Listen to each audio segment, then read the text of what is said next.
Milestone school and কলেজের দিয়াবাড়ি ক্যাম্পাসে আজ থেকে শুরু হয়েছে নবম, দশম ও কলেজ শাখার পরীক্ষা। বুধবার থেকে শুরু হবে সীমিত পরিসরে পাঠদান। শিক্ষক শিক্ষার্থীরা বলছেন, ভয়াবহ বিমান দুর্ঘটনা প্রতিনিয়ত পীড়া দিচ্ছে তাদের।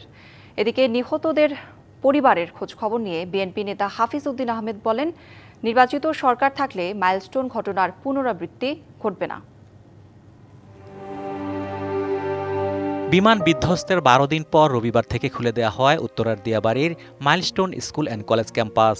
সোমবার নেওয়া হয় নবম, দশম এবং কলেজ শাখার পরীক্ষা। তবে সহসাই শুরু হচ্ছে না প্লে থেকে অষ্টম শ্রেণী পর্যন্ত শিক্ষা কার্যক্রম।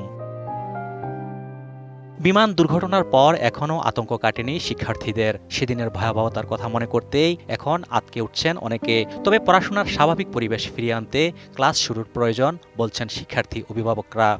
যা হয়েছে এটা তো এখন শুধরানো যাবে না, এটা তো অ্যাজ ওয়েল একটা অ্যাক্সিডেন্ট। তো আমরা চাইতেছি আমরা সবাই এখন মিলেমিশে শোকটা কাটানোর জন্য। এই জায়গায় পাড়া দেওয়ার সাথে সাথে বুকের ভিতরে কম্পন শুরু হয়ে গেছে। আমাদের বাচ্চা সুস্থ আছে বলে যে আমাদের ভালো লাগতেছে সেটা না, আসলে সবার ভিতরেই কষ্ট আছে এখানে। তারা এখনো সুস্থ হয়ে ওঠে নাই, তাদের সকল পরিবারের প্রতি আমাদের শুভকামনা রইল এবং আল্লাহ যেন এদের সকলকে অতি দ্রুত সুস্থ করে ওদের বাপ মায়ের বুকে ফিরিয়ে নিয়ে আসছে, আমরা এই কামনা করতেছি। শিয়া বাটার ও ভিটামিন ই সমৃদ্ধ লিলি হালাল বিউটি সোপ, তারুণ্যময় উজ্জ্বল ত্বকের জন্য। এদিকে মাইলস্টোন ট্র্যাজেডিতে নিহতদের পরিবারের প্রতি সমবেদনা জানাতে যান বিএনপি নেতা হাফিজ উদ্দিন আহমেদ। এ সময় তিনি বলেন, চাঁদাবাজি আর লুণ্ঠনে ব্যস্ত ছিল আওয়ামী লীগ সরকার।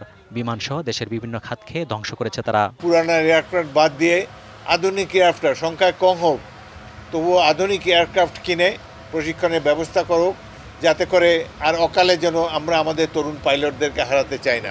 দেশে যদি শক্তিশালী নির্বাচিত সরকার থাকে, জনগণের কাছে দায়বদ্ধ সরকার থাকে, তাহলে এই দুর্ঘটনার সংখ্যাও কমে আসবে। এমন দুর্ঘটনা আর যেন না ঘটে, সেজন্য বিমানের আধুনিকায়নের দাবি এই বিএনপি নেতার। অজিত সরকার, টিবিসি নিউজ, ঢাকা।